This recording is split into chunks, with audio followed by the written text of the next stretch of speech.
Hi friends, మనం react చేసి application develop చేసేటప్పుడు ఏవైనా చిన్న లాజిక్ కోసం మనం నెట్లో సెర్చ్ చేయడం జరుగుతుంది.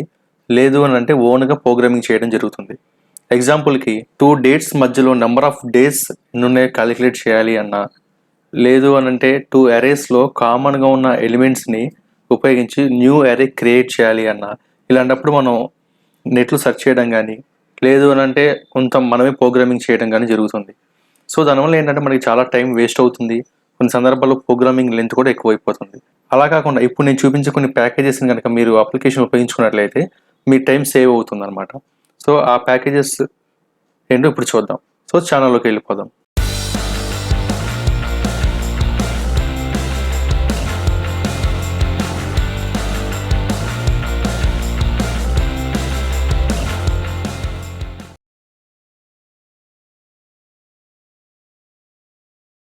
సో ఫస్ట్ వచ్చేసేటప్పటికి movement.js. సో ఈ movement.js మోస్ట్లీ డేట్స్ గురించి మనకి ఉపయోగపడుతుంది. సో npm install movement-save ఈ కమాండ్ ద్వారా మనం అప్లికేషన్లో ఈ ప్యాకేజీని ఇంపోర్ట్ చేయడం జరుగుతుంది. తర్వాత డేట్స్ని మనం ప్రింట్ చేసుకోవచ్చు. సో movement.format-of అని చెప్పిన ఈ విధంగా ఇస్తే మనకి అవుట్పుట్ ఈ విధంగా వస్తుంది అనమాట. సో అలాగే మనకి డే కావాలంటే సాటర్డే, మండే అలాంటి కావాలంటే ఇలా మెన్షన్ చేసుకోవాలి. సో అదే ఫార్మాట్లో మనకి మంత్, డేట్, ఇయర్ కావాలి అని అంటే మనం ఇలా మెన్షన్ చేసుకోవాల్సి ఉంటుంది. సో ఇలా సింపుల్గా మనకి ఈ మూమెంట్ ఫంక్షన్ కాల్ చేయడం ద్వారా మనకు కావాల్సిన ఫార్మాట్లో డేట్ని ప్రింట్ చేసుకోవచ్చు. అలాగే రిలేటివ్ టైం అని, క్యాలెండర్ గురించి, అలాగే లొకాలే డిఫరెంట్ టైం జోన్స్ కూడా మనకి ఇక్కడ సపోర్ట్ వస్తుంది అనమాట. అంటే యుఎస్ఏ టైం జోన్ కానీ, లేకపోతే జపాన్, మలేషియా, ఫిలిపైన్స్ ఇలాంటి డిఫరెంట్ కంట్రీస్ టైం జోన్స్ కూడా మనం ఈజీగా ఫిక్స్ చేసుకోవచ్చు. సో ఇక్కడ డాక్స్ ఉంది కదా టాప్ రైట్ సైడ్, ఈ డాక్యుమెంట్స్ని క్లిక్ చేసినట్లయితే మనకి ఇక్కడ రైట్ సైడ్ ప్రాజెక్ట్ స్టేటస్ అని ఉన్నాయి కదా. సో ఇందులో మనకి ఏదైతే కావాలో అది సెలెక్ట్ చేసుకోవాలి. సో నేను ఇక్కడ డ్యూరేషన్ సెలెక్ట్ చేస్తున్నాను. సో చూసినట్లయితే కనుక movement.duration of number, string. So ఇక్కడ ఎగ్జాంపుల్కి movement.duration 100 అంటే 100 milliseconds రిటర్న్ ఇస్తుంది. సో ఇక్కడ నేను డిస్ప్లేని క్లిక్ చేశాను. చూసినట్లయితే కనుక ఇక్కడ చూసినట్లయితే movement.format-of-string అని చూపిస్తుంది. సో ఇందాక మనం డిస్కస్ చేసాం కదా. సో ఈ విధంగా మనకు కనిపిస్తుంది. వాటి గురించి డీటెయిల్గా ఇన్ఫర్మేషన్ ఇక్కడ ఇచ్చారనమాట. క్యాపిటల్ M మెన్షన్ చేస్తే 1, 2 అవుట్పుట్ ఇట్లా వస్తుంది మంత్. MO అని మెన్షన్ చేస్తే ఫస్ట్, సెకండ్, 11th, 12th ఇట్లా కూడా మనకి ప్రింట్ చేస్తుంది అనమాట. అలాగే మ్యానిపులేట్ క్లిక్ చేస్తే యాడ్ డ్యూరేషన్ ఆబ్జెక్ట్. సో ఇక్కడ movement.add-of 7 days అని ఇచ్చారు. సో కరెంట్ డేట్కి 7 days యాడ్ అవుతుంది అనమాట. అలాగే ఇక్కడ మనకి షార్ట్ హ్యాండ్ కూడా ఉంది, ఇయర్స్కి, క్వార్టర్, మంత్. అలాగే ఇక్కడ షార్ట్ హ్యాండ్లో కూడా మనకి ఇవ్వడం జరిగింది. సో వీళ్ళు కొన్ని ఎగ్జాంపుల్స్ కూడా ఇచ్చారు. సో మీరు ఏదైతే మీ రిక్వైర్మెంట్ సూట్ అవుతుందో దాన్ని మీరు మీ అప్లికేషన్లో ఇంప్లిమెంట్ చేసుకోండి. సో ఇక్కడ చాలా ఎగ్జాంపుల్స్ ఉన్నాయి. సో వాటిలో మీకు అవసరం వచ్చినప్పుడు మీరు కనుక సెర్చ్ చేసి మీ రిక్వైర్మెంట్ని సాటిస్ఫై అయ్యే విధంగా ఏదైతే ఉంటుందో దాన్ని మీరు మీ అప్లికేషన్లో ఇంప్లిమెంట్ చేసుకోవచ్చు. సో ఇక్కడ start of time and maximum, minimum, UTC, local, so ఇలా చాలా ఇన్ఫర్మేషన్ డీటెయిల్గా ఉంటుంది. సో ఇది వన్ ఆఫ్ ద బెస్ట్ ప్యాకేజ్గా చెప్పొచ్చు మనం. మోస్ట్లీ టైం గురించి మనకి చాలా డీటెయిల్గా ఇన్ఫర్మేషన్ ఇస్తుంది అనమాట. సో నెక్స్ట్ ప్యాకేజ్ వచ్చేప్పటికి loadsh, lodash.com అనమాట.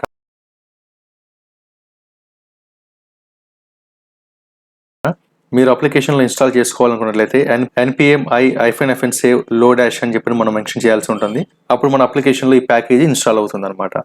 తర్వాత ఈ విధంగా ఇంపోర్ట్ చేసుకోవాలి. సో ఈ loadsh ఎందుకు ఉపయోగపడుతుంది అని అంటే iterating arrays, objects and strings, అలాగే మ్యానిపులేటింగ్ అండ్ టెస్టింగ్ వాల్యూస్, అలాగే క్రియేటింగ్ కాంపోజిట్ ఫంక్షన్స్. సో వీటన్నిటి కోసం మనకి loadsh ఉపయోగించడం జరుగుతుంది. అంటే అరేస్ కానీ ఆబ్జెక్ట్స్ మీద మనకి చాలా మోస్ట్లీ లాజిక్ అంతా ఇంప్లిమెంట్ చేయడం జరుగుతుంది. అరేస్లో ఉన్న వాల్యూస్ని ఫెచ్ చేయడం కోసం, లేదంటే అరే అనేది ఎంటీనా, నాట్ ఎంటీనా, స్ట్రింగ్ ఎంటీనా, ఆబ్జెక్టా, డేటా టైప్ తెలుసుకోవడం కోసం చాలా మోస్ట్ ఆఫ్ ద కేసెస్ మనం అరేస్, ఆబ్జెక్ట్ మీద డిపెండ్ అవుతూ ఉంటాము. సో వాటికి సంబంధించిన ఏదైనా మ్యానిపులేషన్ కోసం మోస్ట్లీ మనకి loadshని చాలా వరకు హెల్ప్ అవుతుంది. సో ఇక్కడ రైట్ సైడ్ డాక్యుమెంటేషన్ ఉంది కదా, దాన్ని క్లిక్ చేసినట్లయితే మనకి ఇక్కడ అరే సంబంధించిన కొన్ని డిఫాల్ట్ మెథడ్స్ ఉంటాయి. సో అలాగే కలెక్షన్, డేట్ సంబంధించినవి, ఫంక్షన్ సంబంధించినవి చాలా ఉన్నాయి. ఎగ్జాంపుల్ ఇక్కడ అరేన్లో కాంపాక్ట్ని క్లిక్ చేసినట్లయితే, సో ఇక్కడ చూసినట్లయితే కాంపాక్ట్ ఆఫ్ అని ఒక అరేని ఇచ్చారు. ఇందులో ఇదేం చేస్తుంది అని అంటే జీరో, ఫాల్స్, ఎంటీ ఇలాంటి వాటిని అన్ని ఎక్స్క్లూడ్ చేసేసి మనకి ఏవైతే నార్మల్ వాల్యూస్ ఉంటాయో వాటి మాత్రం మనకి రిటర్న్ చేస్తుంది. సో ఇలా సింపుల్గా ఒక కాంపాక్ట్ అనే ఫంక్షన్ ద్వారా మనకు కావాల్సిన అవుట్పుట్ని ఈజీగా ఫెచ్ చేసుకోవచ్చు. సో ఇలా డిఫరెన్స్ అలాంటివి చాలా ఉన్నాయన్నమాట. సో వీటన్నిటిని కూడా మీరు రివ్యూ చేసుకోవడం ద్వారా మనకి చాలా ఈజీగా మన ఫంక్షనాలిటీ అనేది కంప్లీట్ అవుతుంది.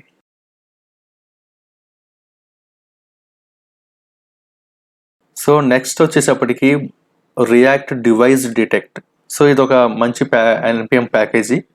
సో దీని ద్వారా మనం బ్రౌజర్ డీటెయిల్స్ని మనం ఫెచ్ చేసుకోవచ్చు. అంటే యూజర్ యూజ్ చేస్తున్న బ్రౌజర్ నేమ్, అలాగే అది మొబైలా, బ్రౌజరా, లేకపోతే మొబైల్ వ్యూనా, బ్రౌజర్ వ్యూనా అలాంటి డీటెయిల్స్ని మనకి ఇది రిటర్న్ చేస్తుంది అనమాట. సో ఇక్కడ NPM install react device detect save అనే కమాండ్ ద్వారా మనం అప్లికేషన్లో ఇన్స్టాల్ చేసుకోవచ్చు. ఇన్స్టాల్ చేసుకున్న తర్వాత మనం ఈ విధంగా ఇంపోర్ట్ చేసుకోవాల్సి ఉంటుంది. మనకి ఏవైతే కావాలో వాటన్నిటిని ఇక్కడ కామా సపరేటెడ్గా రాసేసి ఈ ఆబ్జెక్ట్లో ఫ్రమ్ రియాక్ట్ డివైస్ డిటెక్ట్ అని చెప్పి రాయాలి. సో ఇక్కడ ఎగ్జాంపుల్ చూసినట్లయితే import is mobile from react device detect అని రాసాం కదా. సో ఇక్కడ ఏం చేశారు చూడండి, ఇఫ్ ఈజ్ మొబైల్ ఆ అప్లికేషన్ ఏ డివైస్ అయితే ల్యాండ్ అవుతుందో ఓపెన్ అవుతుందో అది కనుక మొబైల్ అయితే this content is unavailable on mobile అని చెప్పారు. ఎల్స్ అయితే కనుక కంటెంట్ని డిస్ప్లే చేశారు. సో ఇలా మనం సింపుల్గా అది అప్లికేషన్ లోడ్ అయిన డివైస్ ఏది మొబైలా లేకపోతే బ్రౌజర్ అని తెలుసుకొని దానికి సంబంధించిన ఏదన్నా లాజిక్ రాయాలనుకుంటే మనం ఈజీగా రాసుకోవచ్చు. సో ఇక్కడ మీరు API అని ఉంది కదా, ఇక్కడ సెలెక్టర్స్ని క్లిక్ చేసినట్లయితే మనకి డీటెయిల్గా ఇన్ఫర్మేషన్ ఉందన్నమాట. So is mobile only. So మనకి టైప్ బూలియన్ వాల్యూని రిటర్న్ చేస్తుంది. ఈ స్మార్ట్ టీవీ ఈజ్ డెస్క్టాప్ అంటే ఈ స్మార్ట్ టీవీనా డెస్క్టాప్ అని కూడా డిటెక్ట్ చేయగలుగుతుంది ఈ ప్యాకేజీ. అలాగే wearable, console, Chrome, Firefox, Safari. So browsers ఆ బ్రౌజర్లో ఓపెన్ చేశాడా లేదా అనేది మనం ఈజీగా డిటెక్ట్ చేసుకోవచ్చు. అలాగే మొబైల్ మోడల్, మొబైల్ వెండార్ ఎవరు, సో ఫుల్ బ్రౌజర్ వర్షన్ ఇవన్నిటిని కూడా మనకి చాలా డీటెయిల్గా మనకి రిటర్న్ ఇస్తుంది అనమాట. సో చాలా బెస్ట్ ప్యాకేజ్ అనమాట ఇది కూడా. అలాగే బ్యాక్ వచ్చేసినట్లయితే ఇక్కడ వ్యూస్ అని ఉన్నాయి కదా, సో ఈ వ్యూస్ని క్లిక్ చేసినట్లయితే mobile view return children if detected device either mobile or tablet. Browser view tablet view, so ఆ return children if detected device is tablet. So మనకి ఇలాంటి కొన్ని అట్రిబ్యూట్స్ ఉన్నాయన్నమాట. సో వాటిని ఉపయోగించుకొని మనం అప్లికేషన్లో యూజ్ చేసుకోవచ్చు.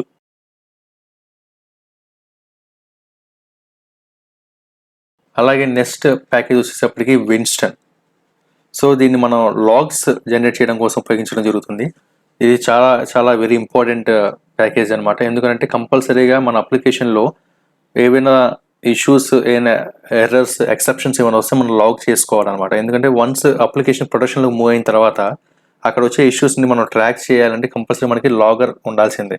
సో ఆ లాగ్స్ ద్వారా మనం అన్ని ఎక్సెప్షన్స్ కానీ ఎర్రర్స్ కానీ మనం రైట్ చేసినట్లయితే మనం అప్లికేషన్లో ఈజీగా ఇష్యూ వచ్చినప్పుడు ఎవాల్యుయేట్ చేసుకోవడానికి మనకి ఛాన్స్ ఉంటుంది. సో దీనికోసం ఈ wiston అనేది one of the best package అని చెప్పచ్చు. సో మీరు కనుక అప్లికేషన్లో ఈ లాగర్స్ ఇంప్లిమెంట్ చేయకపోతే కంపల్సరీ ఇంప్లిమెంట్ చేసుకోండి. దీని ద్వారా మనకి చాలా అడ్వాంటేజెస్ ఉంటాయి. సో డెవలప్మెంట్ మోడ్లో మనకి పెద్దగా తెలియకపోవచ్చు, కానీ ఎప్పుడైతే అప్లికేషన్ డెవలప్మెంట్ నుంచి ప్రొడక్షన్లో మూవ్ అవుతుందో అప్పుడు క్లయింట్ ఫేస్ చేసే ఇష్యూస్ని మనం ఐడెంటిఫై చేయాలంటే మాత్రం మనకి కంపల్సరీగా ఈ లాగర్స్ కావాల్సిందే. సో అందువల్ల కంపల్సరీగా లాగర్స్ని మీ అప్లికేషన్లో ఇంప్లిమెంట్ చేసుకోండి.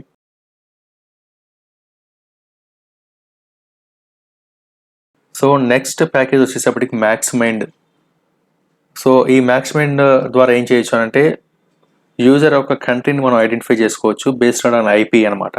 సో యూజర్ ఐపీని డిటెక్ట్ చేసి దాని కనుక మనం ఈ maxmind డేటాబేస్కి కనుక ఇన్పుట్గా ఇచ్చినట్లయితే మనకి ఆ ఐపీని బేస్ చేసుకొని కంటెంట్ రిటర్న్ చేస్తుంది అనమాట. సో సిటీ లెవెల్లో కూడా మనం డేటాని గ్రాప్ చేసుకోవచ్చు.